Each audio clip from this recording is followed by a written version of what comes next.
Greetings, African people. I have to come here and I have to have this conversation. Please bear with me. I'm not sure how long this video is going to be because I have to have this conversation.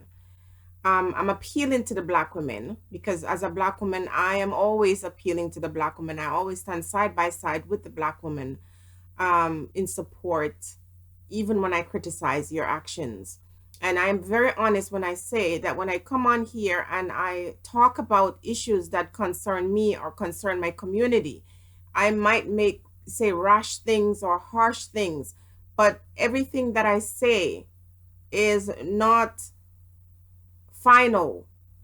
I await someone to change my mind. If it sounds like I have my mind made up about a particular subject matter, it doesn't matter who you are, any human being. If you have something positive to bring to me, I am willing to listen. So I might sound adamant that, I think this is the case. And if you have evidence and proof to show that that's not so, I'm willing to listen. There's one thing you can't change my mind about is my pride in being an African person. There's one thing you can't change my mind about is really loving my brother, even when I say I don't.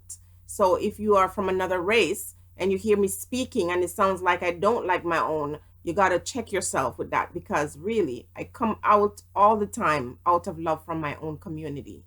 Having said that, I've got to have this discussion because I am so moved that it's going to take everything in me not to cry. I'm a very emotional person.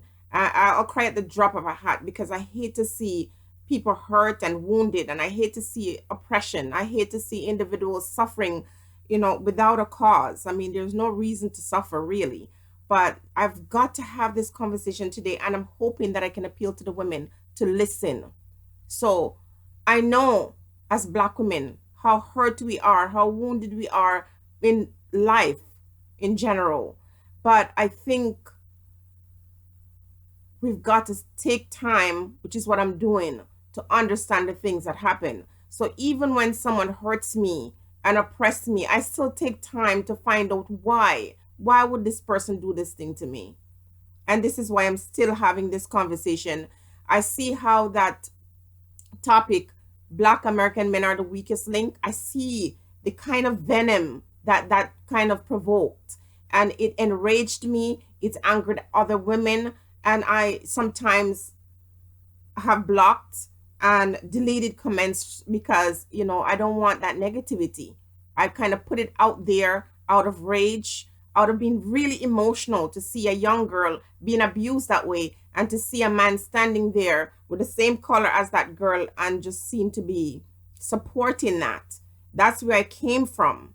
And so, but that video, I'm glad that I did it because it's opened my eyes to the kind of animosity that exists between Black people, Black women and Black men against each other, Black women against each other in the United States and around the world.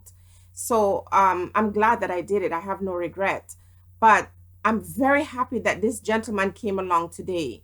And it's because of him why I'm revisiting this topic.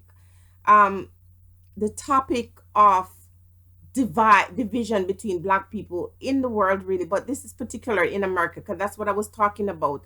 The division between Black American, or what I perceive to be weakness in Black American men. But when this man explained it to me, we've got to go back and revisit. And women, we've got to stop in our tracks and really think about some of these things, because they're not just hurting us, they're hurting the men, and they're going to hurt our children to come.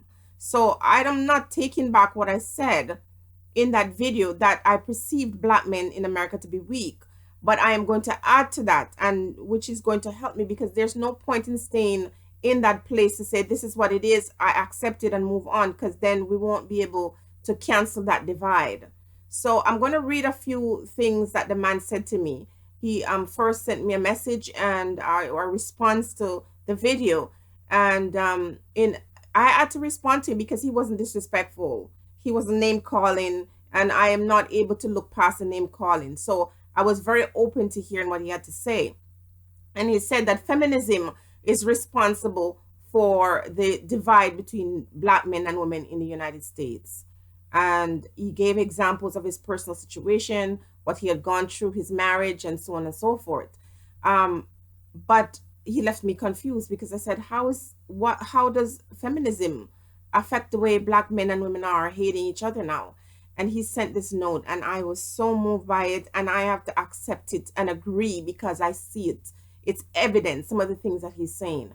So he says that he's 60 years old, and he says that the changes is because of the feminist movement in the United States. He said black women were brought into feminism. They taught black women that they didn't need men anymore, and that in the 1960s, women burnt their bra in protest and began having babies out of wedlock. He's saying, see, what he's trying to say here is that first, in the first place, African people were treated so badly, slavery and then the segregation. But then when black people were no longer segregated, they lost the essence of what it was to be in a community. The separation came, the divide came because individuals now took black women aside and say to them, we are going to give you freedom. The feminism movement is supposed to give women power and strength. And so the black women, I mean, if you're a black woman and you have been treated so badly your whole life and treated like a second class citizen, you can imagine the psychology of all of a sudden feeling like you have acceptance with the other women. And so they joined the feminism movement. But what this gentleman is saying is that is where the family unit broke down, because after black women became a member or part of the feminism movement, they no longer wanted their men. Right? He said integration destroyed the black community along with feminism. He says black stop patronizing black owned establishment because you see, there's this illusion that you're accepted. So now all of a sudden, and it is really the nature of black people these days to really abandon their own. So he's saying suddenly, you know, when you have the moms and pop shops in the United States that was supported by black community because they weren't accepted anywhere else anyway, they couldn't go into these other stores, they couldn't shop there, they couldn't eat in the restaurants and things like that. And then now suddenly that the feminism movement seemed to have taken black women under their arm and embraced them in the community. Suddenly they stopped supporting the little mom and pop shops or their own community. And then he said, women did not need men after having babies. So the face of the black community changed from two parents married with kids to single unmarried women with kids. No men led to out now men led to out of control sons. And he says he's looking at the inner city now and see what that's like. Those households are female run with no men, and look at how bad crime is there. First, he says women get pregnant and have a kid. They get double IC, SNAP, and EBT, and they have Section 8 of a place in government housing. They get welfare, and then the district attorney goes after the men for child support. Now, this is the truth. This is the truth. This really makes a lot of sense because I don't live in the United States. I live in Canada. But the truth of the matter is there are a lot of women in this country that don't really try to work out the relationship with their partners anymore because they know that they don't need these men because their social housing, their welfare or social assistance, whichever kind of support you get your child support money. So really of a fact, when you would have normally leaned on the man for support to figure out your life together, now you don't need that person. The lure is to really be on your own because you're going to get a 4-bedroom house and the rent is going to be so cheap and you're going to get social assistance. Women have now learned that the more children they have, the more money they can get from the system. But what we fail to understand as black women, that was a game that was played on us. It was a game that was not meant for our betterment. It was meant to separate us from our men. It was meant to tear our families apart. It was not meant to bring us together. This is why our black communities are not respected because really we have nothing to contribute. And I'm not saying every black community in the States and every black community in Canada. We're saying the communities that are relevant here, the individuals that live in social housing and collect welfare, and we have 4 or 5 or 6 kids, and the government knows that you have all these children, and you claim that you don't have a man, and no question is asked. So I didn't understand that, because I also see young girls having a lot of children that they can't really afford, and they live in better housing and living situation than individuals who work really hard.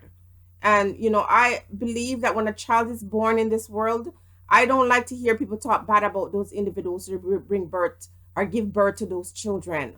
These kids are here. It's not their fault why they're here. Some women, in the pursuit of love and happiness, they meet men, they take chances, they get pregnant, and they have children, and the man leaves. I don't want to condemn somebody who sought love, and as a result of trying to find love, you get hurt in the process. But what this gentleman is saying, that the WIC and the SNAP and the EBT and all of these Section 8 things were a part of the strategy to separate. He never said it in those words, but that's what I see. This was a device to separate Black people. And it has worked. It has worked. And let me read some more. Then he talks about, men being taken to court to support these children, and then called deadbeat dads. There are deadbeat dads. There are some Black men who really go around and leave their children behind. But he's saying this whole idea that Black men on a whole are deadbeat, they just kind of clump all the Black men together and give the impression around the world that Black men don't care about their children. And he talks about the feminists lobbied for all of this thing with the DNA testing and all of that. But he said prior to that, women used to give children to men. They had to take care of children that they didn't father. And even after it become evident and they go to court, the woman doesn't really get punished for telling a lie that the child belongs to that man. She just kind of get a slap on the wrist. The man has his reputation tarnished, and life goes on, because the feminist movement once again came in and seemed to have supported Black women. But the truth of the matter is, feminism hurts Black women. See, the feminist women have gotten Black women to come and chant their revolution and to walk side by side with them and support their cause and their efforts. It's pretty much the same when you're a professional and you belong to a union. The white women, sometimes don't pay any attention to the Black women. But when it's your cause, if you're, for example, you are a supply teacher, or you're a temporary staff, nobody really pays attention to you. But when it's time for the union to come to give them new money so they can benefit, they all of a sudden you are seen as an equal. So what he's saying here about the feminism movement is that it separated and it divided families, it divided people, it divided the Black community, and demonized the Black man. And now the Black woman doesn't feel like she needs that man anymore. The family unit is broken down. And what appeared, and I'm still not going to blame the Black woman alone, what appeared to be in the best interest of the Black woman actually turns out to be one of the most disastrous things. Because while I believe that Black women are strong and they can raise their kids and they have done a great job in raising children by themselves, the family unit that is broken is not going to be the same as a family unit that is strong, where the man and the woman is together and united together with the same purpose and the same intent to raise their children. So it is better to be in a broken home where two individuals are not respecting each other, not loving each other, and so on and so forth. But we don't try to work it out anymore. We don't try our best to work it out like our foreparents did, because there's the illusion that we don't need each other. And that was carefully orchestrated based on what this man is saying. He says, feminism say when a woman lies about being raped, she's a victim to the man, and she needs psychological help and no jail time. But then he says, when a man,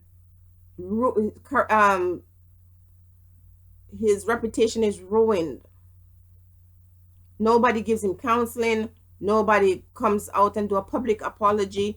What is done, and they leave it like that. And so I think what he's trying to say is, I have to go back to history. You see, all of these things that we do, it stems from somewhere. So women, you have a lot of men who the society had already treated so badly. Some of these black men are so angry. They go to school and the school system, if they went outside and they were playing, kids playing, and they did something and someone got hurt, they don't look at the collective picture. They don't look at the whole picture. They look at the fact that the little black boy did something. He gets suspended from school. He gets expelled from school. No questions asked. And then he goes to his community, and the community person, that he lives in the same community with, doesn't respect him, doesn't give him any kind of respect. So he's angry with his community friends. And in the household, the mother is against the child, because so many times black women get calls from their kids' school and they hear these negative things about their children. They don't ask any questions. There are a lot of black moms who just start beating the kid and not asking any questions. Caribbean women have been guilty of that in this country, that the people call them and tell them all kind of lies on their children, and the boys in particular, and they don't ask questions. They just beat the kids, and the kid end up being very angry, very hurt. Some of these men that come on here, and the things that come out of their mouth is like an abomination. But really, when you stop and think about it, I do that. What could possess this person to speak this way about a black woman? What could be that deep wound that causes person to open their mouth and say such horrible things? So even after I have blocked them, I have not stopped thinking about what they have said. Not that it hurts me or that I believe it. It just makes me wonder. I need to understand this, because nothing happens without a reason. This man has opened my eyes to what is going on in America with some of our black men. And I agree with him that the feminist movement have done damage to our family. And that as black women in this time, we don't really see the value of having a black man. So let me break down something else for you too. When you take a look, and I said this recently, that when you look in the universities, it's women that fill the universities. When you look in careers, certain careers, it's the black women that are there representing. But I'm realizing something. You can't be somewhere where you're not allowed. You can't walk through a door that is not opened for you. And though I think a lot of black men make excuses, and I think they don't work as hard or push themselves as much, you have to also think those individuals who are making these excuses, a lot of them are broken. Everybody is not mentally and physically strong. So the rage and the animosity and the hatred that a man might be coming to a complete stranger with is stemmed from something deeper than that. It could be something that a mom did, sister said, an aunt said. Somehow a man felt like the black woman didn't stand up for him enough. And while we have our struggles and we feel like black men are not standing up for us enough, does that give us the right to continue to say, you are no good, you're a deadbeat, you're a loser, you're a Negro, and the divide doesn't get repaired? It's not fixed, because we're angry and we're justified in our anger. But at the end of the day, we're hating the wrong person. The black man can't possibly be my enemy, and I am not his enemy. But because of the divide and rule, because of strategies that have been used on us in our community, now we are at a stalemate. And now all of a sudden, other people look better, other people are more loving or more beautiful, and all these concepts, all these things. Thank you so much. I think his name is Charles. He really broke it down for me. He explained what goes on with men, trying to help me understand the psychology of, what's happened to man and how they're thinking, black men in the United States.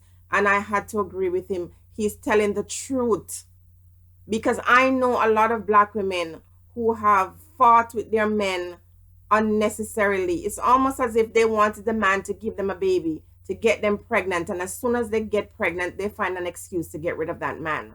So it isn't every woman who is alone that is alone because a deadbeat man dumped her and left her. There are good men, and there are times when women lie too. Women tell lies to their kids and say that the man doesn't want to be a part of their lives, and it's not true. And the court system really have done a lot of black men injustice because they go to court and they're trying to fight. And I saw that here. And, I did a video on that person because I didn't like the way that man was talking about the lady that he has kids with. He never said he loved her. And it really bothered me. But I was really in support of him standing up and speaking for men who the court system has really done harm to. Ragashanti is one of those persons who is now in the court system fighting to have some kind of relationship with his child. So I know that the court system once again is being used to divide the father from the child.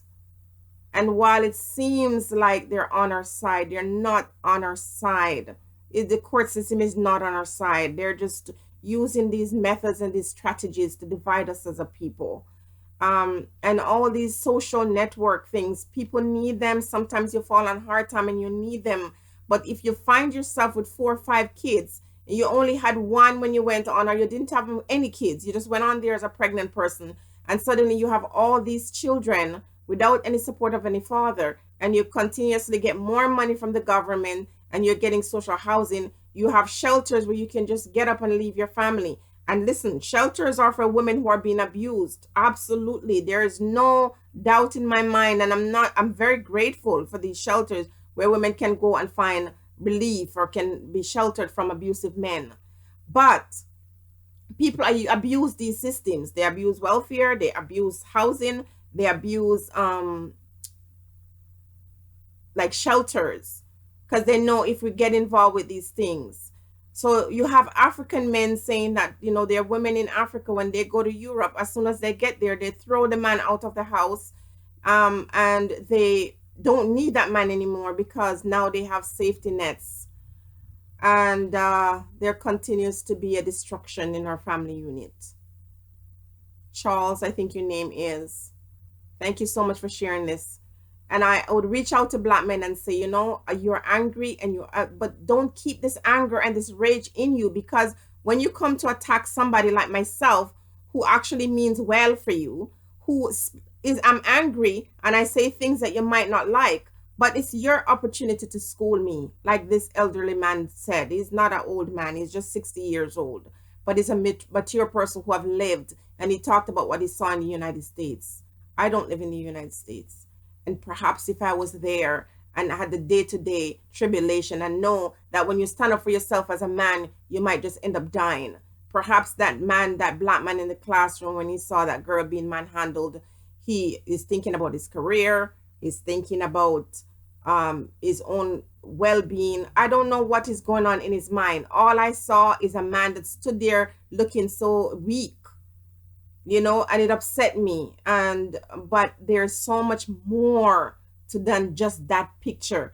I will not apologize for that statement that I made, because I think we have to start valuing our people. We have to start valuing our kids, and the men have to start loving the women more. But the truth of the matter is, women, black women, we have to stop and look at some of the things that we've done and how we have treated our men, and how we have allowed a system to break us apart, how we allow money and the illusion of safety to cause us to turn against our men.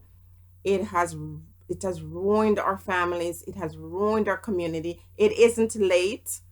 It is not late, but until we face it, until we recognize the path, the part and the path that we have gone, until we recognize that we can't have change.